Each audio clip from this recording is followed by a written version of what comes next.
आजाद भारत का पहला दिन 15 अगस्त 1947 के ठीक एक दिन पहले 14 अगस्त 1947 को जब लॉर्ड माउंटबेटन कराची से दिल्ली लौट रहे थे, तब वो अपने हवाई जहाज से पंजाब के आसमान में फैला काला धुआं साफ साफ देख सकते थे। एक तरफ जहां देश के करोड़ों लोग आजादी का जश्न मना रहे थे, वहीं दूसरी तरफ लाखों लोग बंटवारे की आग में जल रहे थे, जिसके धुएं ने स्वतंत्रता आंदोलन की चमक को काफी हद तक धुंधला कर दिया था। उसी शाम पंडित नेहरू के घर अचानक फोन की घंटी बजती है। फोन उठाते ही उनके चेहरे का रंग फीका पड़ जाता है, गला सूख जाता है और आंखें आंसुओं से भर जाती हैं। खबर थी कि पाकिस्तान के प्रशासन ने लाहौर में हिंदुओं और सिख इलाकों का पानी काट दिया है। जो औरतों और बच्चे पानी की तलाश में बाहर आ रहे हैं, उन्हें चुन चुन कर मारा जा रहा है और लोग तलवारें लिए रेलवे स्टेशन पर घूम रहे हैं ताकि वहां से भागने वाले सिखों और हिंदुओं को मारा जा सके। यह सुनकर नेहरू का मन भर आया था। तब इंदिरा गांधी अपने पिता से पूछती हैं कि क्या हुआ। नेहरू बेहद धीमी आवाज में कहते हैं, मैं आज मेरा इंतजार कर रहे करोड़ों देशवासियों को कैसे संबोधित कर पाऊंगा, मैं कैसे जता पाऊंगा कि भारत की आजादी पर खुश हूं जबकि मेरा लाहौर जल रहा है।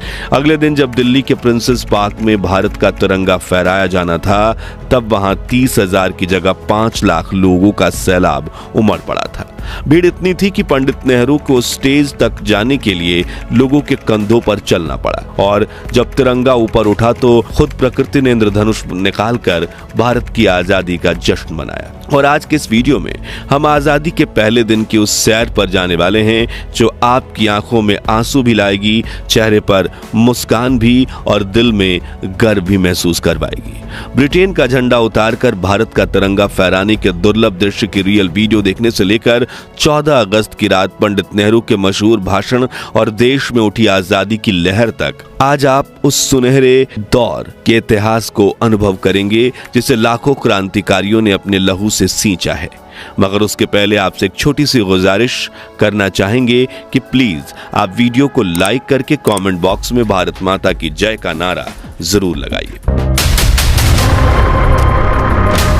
ये कैसी विडंबना है कि 14 अगस्त की शाम जहां एक ओर दिल्ली की सड़कों पर दिए जल रहे थे, लोग नाच गा रहे थे, मिठाइयां बांटी जा रही थीं, वहीं दूसरी ओर पंजाब और सिंध के सीमावर्ती इलाकों में एक सन्नाटा पसरा हुआ था जो हर चीख को निगल रहा था। बंटवारे की आग ने इंसानियत को राख बना दिया था। ट्रेन जो कभी लोगों को मंजिल तक ले जाती थी, अब मौत की डिब्बियां बन चुकी थीं, जिनमें सवार यात्री जिंदा नहीं बल्कि कटे हुए शव बनकर पहुंच रहे थे। लाहौर, रावलपिंडी, सियालकोट और अमृतसर, हर गली में कत्लेआम हो रहा था। सिखों की पगड़ियां, औरतों की चूड़ियां और बच्चों की चीखें, सब कुछ खून में लथपथ था। हिंदू और सिख औरतों को जिंदा जला दिया जा रहा था, मंदिरों में आग लगाई जा रही थी और जिस जमीन पर एक साथ 30 त्योहार मनते थे, अब वहां तलवारों से जमीन रंगी जा रही थी। एक दूसरे से कंधा मिलाकर चलने वाले हिंदू मुस्लिम अब एक दूसरे की जान के भूखे हो चुके थे। लेकिन सच ये था कि दंगे करने वाले लोग महज 5% थे, जबकि 95% तो बस उसका शिकार बन रहे थे। वो ना तो किसी जाति के थे ना धर्म के, बल्कि वो भारतीय थे जो आज सीमाओं के बंटवारे का शिकार बनकर परदेशी हो गए थे। हजारों लोग सीमाओं पर भटक रहे थे, न वतन रहा उनका न घर। और पंडित नेहरू इन सब से बेखबर नहीं थे, बल्कि वो हर एक खबर सुन रहे थे।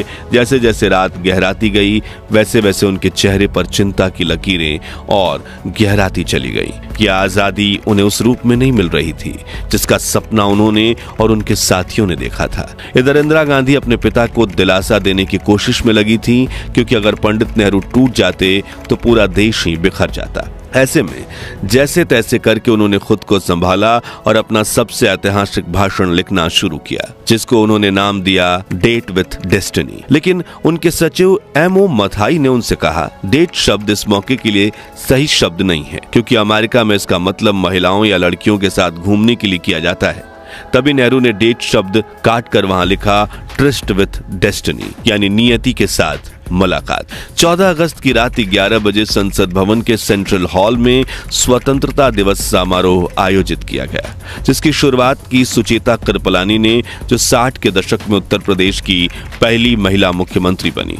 उन्होंने सबसे पहले अल्लामा इकबाल का गीत सारे जहां से अच्छा और फिर बंकिम चंद्र चटर्जी का वंदे मातरम गाया, जो बाद में भारत का राष्ट्रगीत बना।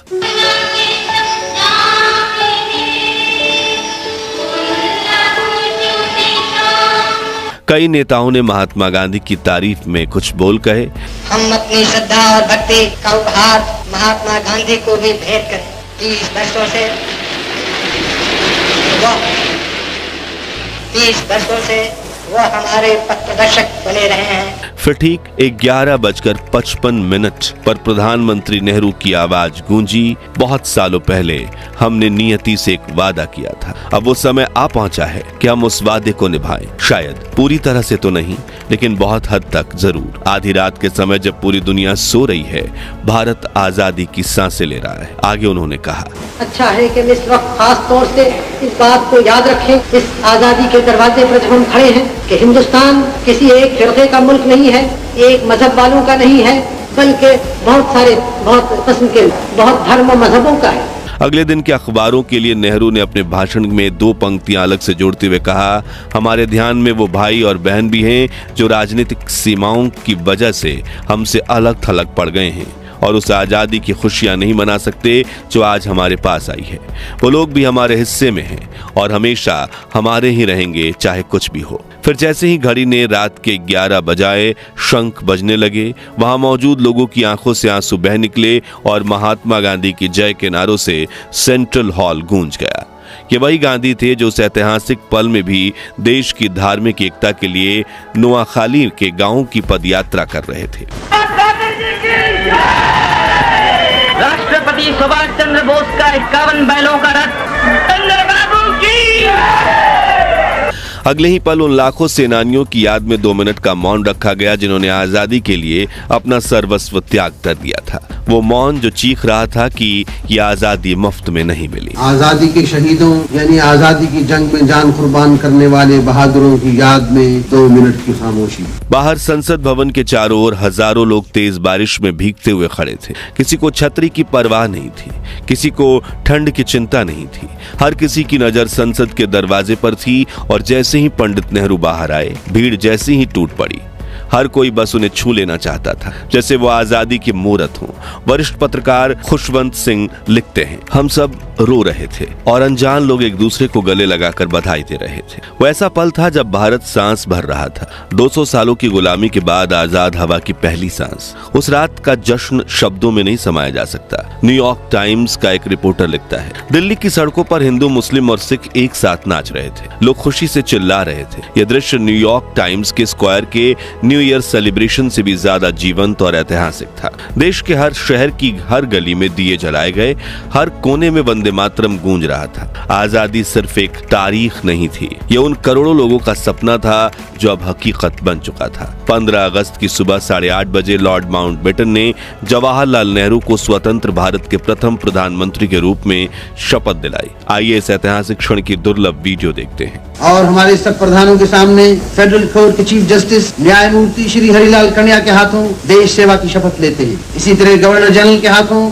अपनी नई हुकूमत के मुख्य प्रधान पंडित नेहरू और दूसरे प्रधान देश सेवा की शपथ ले रहे हैं।